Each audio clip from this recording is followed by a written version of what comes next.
J'ai envie de vous dire, enfin, enfin, nous arrivons à la fin du feuilleton. La série va-t-il partir, va-t-il rester a enfin une issue. Enfin, nous connaissons la fin de l'histoire.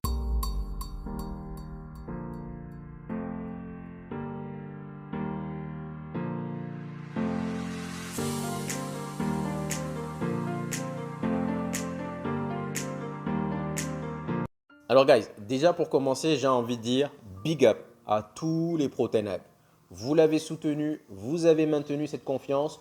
Aujourd'hui, il reste. J'ai envie de vous dire que probablement vous l'avez mérité. Big up à vous. Si on remonte un peu les faits, il était normalement prévu que Ten Hag reste jusqu'au match contre Crystal Palace. Souvenez-vous, je vous avais dit qu'il y avait 80% de chances qu'il allait rester. Et effectivement, ce fut le cas. Si on se réfère aux propos de Radcliffe en janvier dernier, il avait dit, je cite, « Nous savons qu'il y a eu de bons managers ici », en faisant notamment référence à Van Gaal et à Mourinho. Donc il y a eu de bons managers ici, mais ces mêmes managers se sont cassés la gueule.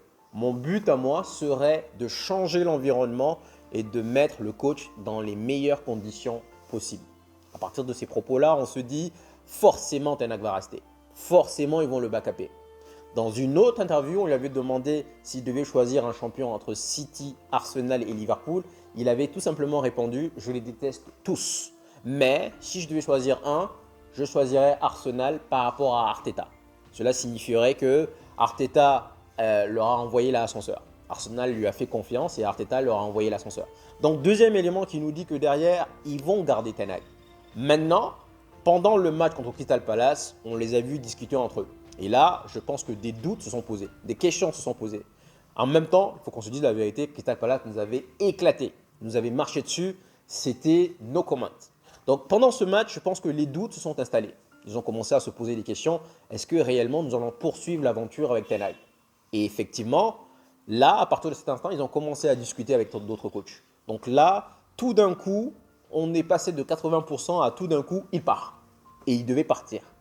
Et quand on revient sur la dernière conférence de presse de Ten Hag, donc juste après le match contre City, il nous dit « S'ils ne veulent pas de moi, je vais partir ». On sent de la frustration, de la colère. Tout simplement parce qu'il s'est senti un peu manipulé, parce que normalement, on lui avait dit que c'était l'homme de la situation. On lui avait dit qu'on allait poursuivre avec lui. Aujourd'hui, Fabrizio Romano nous dit que les négociations de contrat avancent bien. Ben, normal, puisqu'ils étaient arrivés à un stade et derrière, à partir du match contre Crystal Palace, ben, tout a été chamboulé, tout a été changé. Donc, il y a eu discussion et c'est que Ten Hag nous l'a dit. Ten Hag nous a dit, il m'avait dit que j'étais l'homme de la situation et c'est la raison pour laquelle il était en colère. Ce qui a échangé, c'est le match contre Crystal Palace. Et là, tout d'un coup, tout a changé. Et souvenez-vous également, je vous avais dit que normalement il allait partir et que derrière, il faudrait écouter la conférence de presse d'après-match contre City parce que là, il allait dire ses 4 vérités. Je le savais à l'avance. Je le savais à l'avance qu'il allait dire ses 4 vérités parce que tout simplement, derrière, il allait rentrer dans une période de clause de contrat où il ne pouvait pas s'exprimer. Donc à partir de cet instant, on se dit, ben, il est gone. Donc on est passé de il reste, il est gone, il reste, il est gone, il reste, bref, une série interminable. Finalement, ils ont opté pour le garder. Moi, je vous dirais que moi, normalement, j'étais Ten Hag out. Après le match de Liverpool, où c'était un match masterclass, je me suis dit, Ten Hag in, il faut le backuper. Mais surtout parce que j'ai pas envie que, encore une fois, le player power, c'est-à-dire le pouvoir aux joueurs, gagne. Ces joueurs-là décident de jouer quand ils veulent. Ils décident de jouer, aujourd'hui, j'ai pas envie, je joue pas. Et je me dis que si on dégage Ten Hag, non pas par rapport à sa tactique, non pas par rapport à ses compétences, si aujourd'hui on décidait d'écarter, d'évincer Ten Hag, dans 2 ans, on se retrouve encore dans la même situation. Parce que ces mêmes joueurs-là, dans 2 ans, l'année prochaine, ils vont faire le match de leur vie, l'année de leur vie. Ils vont arriver, bam, bam, bam, bam, justement pour séduire le nouveau coach. Et dans 2 ans, ils vont encore faire, bim, ce qu'ils nous ont habitués à tout le temps. Alors, c'est l'une des raisons pour laquelle moi je voulais voir Ten Hag. Mais en plus, quand j'ai vu le match contre Liverpool où enfin on avait vu un coach qui ose, il avait mis Bruno Fernandes en défense centrale, il avait mis Anthony latéral, Maguire en pointe. Bref, il a osé, il ne voulait certainement pas perdre. Et justement, il a eu gain de cause. À partir de cet instant, je me suis dit, pourquoi pas. Donc, j'étais Ten Hag out. Après ce match, je suis redevenu Ten Hag in. Et enfin, je suis redevenu Ten Hag out. Pourquoi? Parce que je voyais systématiquement McTominay en 10. Je me suis dit, ça, c'est pas possible. Honnêtement, c'est pas possible. Déjà, le fait de voir McTominay titulaire, mais encore plus de le voir en 10, je me suis dit, lui, il a dégagé. Voilà. Ça, c'est mon historique avec Ten Hag in, Ten Hag out. Finalement, il reste. Et je dois vous avouer quelque chose, c'est que bizarrement, hier, quand j'ai reçu la nouvelle, même si je suis normalement un Ten Hag out, et je le dis haut et fort, par rapport à son côté favoritisme, par rapport au fait de ne pas faire confiance à certains joueurs, par rapport au fait de nous mettre McTominay en 10, franchement, quand j'ai vu la nouvelle, j'ai eu une espèce de soulagement, d'apaisement. Je me suis dit, ok, en aucun cas je ne ressentis la colère, en aucun cas je me suis dit, ok, quelque part c'était comme si j'étais un peu content de le voir rester.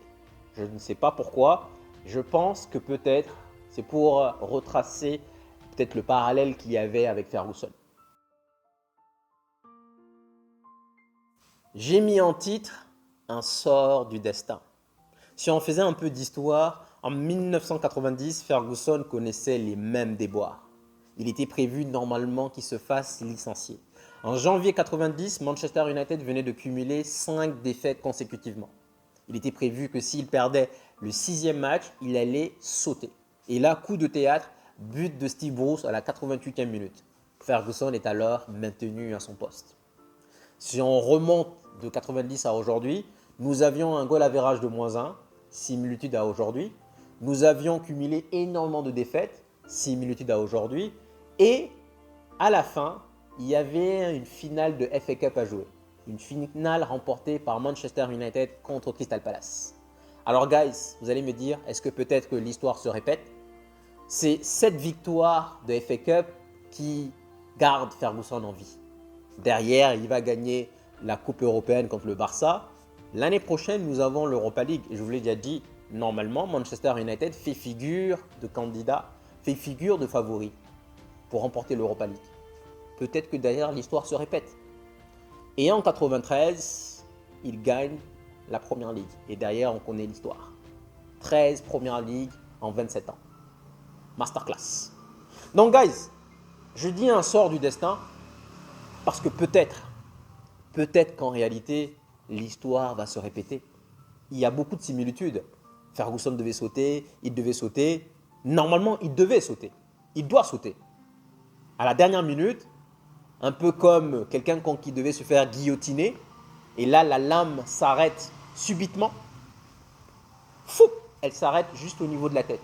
Cette personne comprend alors que normalement, elle est censée produire de grandes choses, réaliser de grandes choses parce que ce n'est pas son jour. Et donc là, normalement, Ten Hag devait sauter, guys. Normalement, il devait sauter. Coup de théâtre, il reste. Alors peut-être que l'histoire va se répéter. Et personnellement, j'ai envie de vous dire sincèrement, j'avais vraiment pas envie que les pro-Ronaldo viennent jubiler. Parce que si on devait réécrire l'histoire, j'allais tout le temps backuper Ten Hag. Encore et encore. Et quelque part, j'avais vraiment pas envie que les pro-Ronaldo viennent jubiler. Maintenant, il y a un dicton qui dit qu'après une mauvaise période, il y a une bonne période. Souvent. Et je me dis qu'il a battu trop de records. 7-0 contre Liverpool. Il y a même à un moment donné, on disait jusqu'à Ten Hag. Tellement de records. But de Ligue des Champions, but défaite, nombre de buts, nombre de tirs, nombre de défaites, nombre de jusqu'à Ten Hag. Je voulais même faire une vidéo jusqu'à Ten Hag.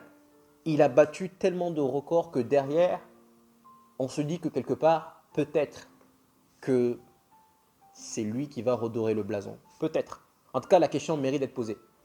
Parce qu'en réalité, c'est comme ça. Après la maladie, il y a la santé. Après la pauvreté, il y a la richesse. Ça tourne. Ça tourne. Dans la vie tourne toujours. C'est des hauts et des bas. Et je me dis qu'il a connu tellement de bas que peut-être c'est lui qui va nous ramener la Première Ligue. Je sais que je vous ai dit j'étais Ten Hag out, mais c'est tout parce que McTominay en 10 pour moi c'est un crime. C'est un crime. On mérite d'être pour ça. Sincèrement. McTominay en 10. No comment. Mais par rapport à tous ces éléments-là, Ferguson devait sauter, mais lui, ça faisait quand même 4 ans. Ten Hag, ça fait 2. Mais derrière, 93, il gagne et là, il crée une épopée de joueurs. Il crée la génération 92. Peut-être que là, Ten Hag va commencer à le faire. Il a déjà commencé avec Meno, il a déjà commencé avec Garnacho. Peut-être. En tout cas, dans tous les cas, guys, quoi qu'il en soit, maintenant, on va mettre nos ébats de côté, nos différents de côté. Et on va faire comme contre Liverpool, comme contre City. Contre Liverpool, en FA Cup, on a mis nos différents de côté. Il fallait absolument s'unir et il fallait absolument gagner ce match. C'est ce que nous avons fait. Pro Ten Hag, Ten Hag out, McTominay, bref, on s'en fout. Ce qui comptait, c'était la victoire contre Liverpool. FA Cup, City, même chose. Pro Ten Hag out, on met tout ça de côté. On devait s'unir, comme notre nom l'indique. Manchester United, unis en anglais. On devait mettre nos débats de côté et aller supporter la même équipe. Là, guys, de toute façon, il reste et il n'y a plus le choix. Ten Hag in, Ten Hag out, pour moi, ça n'a plus d'importance. Ça n'a plus aucune utilité. On met encore une fois nos différences de côté et on back up le manager. Bien sûr qu'on va râler. On va avoir des McTominay en 10, on va taper sur la table. C'est clair et net. Mais maintenant qu'il reste, on va le back-upper. Et j'espère vraiment que c'est le début d'une belle histoire. Le début d'une histoire magnifique. Et on va y revenir. Souvenez-vous que quand il prenait 7-0, souvenez-vous quand il a pris 3-0, souvenez-vous quand il s'est fait éliminer, souvenez-vous. Il y a plusieurs points sur lesquels on pourrait revenir dans le futur. Mais aujourd'hui, guys, on met nos différents de côté et on back up le manager. Let's go. On parle maintenant de prolongation de contrat. En même temps, vous me diriez, si c'est pour le laisser comme ça, clairement, vous allez le fragiliser par rapport aux joueurs. Donc forcément, vous allez le prolonger. Alors, normalement, Petit Hick, il avait un contrat en béton, un contrat de manager, plein pouvoir avec les Glazers. Maintenant, on sait tous que Ineos aimerait revoir cela. On aimerait lui ôter l'aspect recrutement. C'est-à-dire qu'au lieu de venir nous dire « je veux un Anthony, je veux un De Jong, je veux tel joueur », là, il va simplement dire « j'ai besoin d'un attaquant, j'ai besoin d'un ailier, j'ai besoin d'un 6, un défenseur, un latéral ». Et Ineos va aller scruter, rechercher et lui proposer 3 joueurs. Ce sera à lui derrière de faire le choix. Donc maintenant, quand on parle de contrat, est-ce que ça sera sur les mêmes termes? Sachant qu'il avait signé 3 ans, donc là, pour l'année 2024-2025, est-ce que ça va changer directement ou alors ça va changer à partir de l'année prochaine? Il y a plein de facteurs à prendre en compte. Mais en tout cas, apparemment, il y a eu plusieurs aspects qu'Ineos a pris en compte, en dehors du fait qu'ils sont allés papillonner à gauche, à droite et ils étaient indécis. Ils se sont dit que réellement, Ten Hag a eu énormément de blessures. Et ça, c'est vrai, il faut quand même le mentionner. On parle de plus de 60 blessures et de maladies cette saison, c'est énorme. Luke Shaw n'a quasiment pas joué, Malassa n'a pas joué, Martinez n'a pas joué. Tout ça, ce sont des faits importants. Tout ça, ce sont des aspects à prendre en compte. Donc, ils ont pris cela. Également, le fait qu'il était manager et directeur sportif parce que c'est lui qui a traité le cas Ronaldo, c'est lui qui a traité le cas Sancho, c'est lui qui a traité le cas Rashford. Bref, il y a eu tellement de choses qui se sont déroulées dans ce club. Et aujourd'hui, on estime que derrière, ça n'a pas été facile pour lui. Donc là, on aimerait, comme Radcliffe l'a signifié, on aimerait le mettre dans les meilleures conditions pour voir ce que ça va donner. Je pense que depuis Ferguson, c'est le seul manager qui va avoir cette chance. Mourinho ne l'a pas eu, Van Gaal ne l'a pas eu. Aujourd'hui, il n'aura plus d'excuses. Donc là, on va attaquer le mercato proprement. Selon Ten Hag, il nous faut juste un attaquant, un 6 et un défenseur central. Donc c'est-à-dire qu'on ne prendra pas de latéral gauche. Enfin, en tout cas, à voir. Mais là, en tout cas, j'espère qu'on va commencer notre mercato proprement. Pour le cas Greenwood, je vous l'ai dit qu'il allait partir. Il est apparemment en train de se rapprocher fortement de la Juve. Manchester United voudrait 50 millions. La Juve proposerait 30 millions. Est-ce que ça va se faire? Je vous dirais probablement. Je pense que même le joueur ne veut pas revenir parce que c'est quand même une atmosphère assez hostile pour lui. Est-ce que derrière, il a envie de revivre ces situations? Après, vous me direz également qu'aller à la Juve, un pays comme l'Italie, un pays assez… voilà. Est-ce que c'est l'endroit où il faut aller? Je ne sais pas. Mais en tout cas, donc là, Manchester United propose 50 millions.